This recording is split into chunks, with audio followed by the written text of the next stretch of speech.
বর্ষা লক্ষ্য করা যায় রাস্তার পাশ দিয়ে হাঁটার সময় পেছন থেকে গাড়ি এসে পথচারীকে ভিজিয়ে দিয়ে যায়।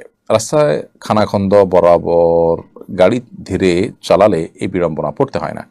দয়া করে ড্রাইভারদেরকে একটু নসিহা করবেন। অনেকেরই অনেক আর্গুমেন্ট থাকে, আপনি একটা ভালো আর্গুমেন্টই করেছেন। এটা ঠিক যে আপনার বৃষ্টিতে খানাখন্দ ইত্যাদিতে পানি জমে থাকে, সেখানে জোরে গাড়ি চলার কারণে পথচারীদের গায়ে পানি লেগে যায়, খুবই গর্হিত একটি কাজ। যে আমার রাস্তায় এমনভাবে চললাম যেটা অন্যের কষ্টের কারণ হলো। নবী করিম সাল্লাল্লাহু আলাইহি ওয়াসাল্লাম বলেছেন, রাস্তায় যখন কষ্টদায়ক কোনো কিছু কেউ ফেলে রাখে তুমি সেটাকে সরিয়ে দাও। অর্থাৎ এটাতে যাতে কারো কষ্ট না হয় সেজন্য তুমি দায়িত্বশীল হও।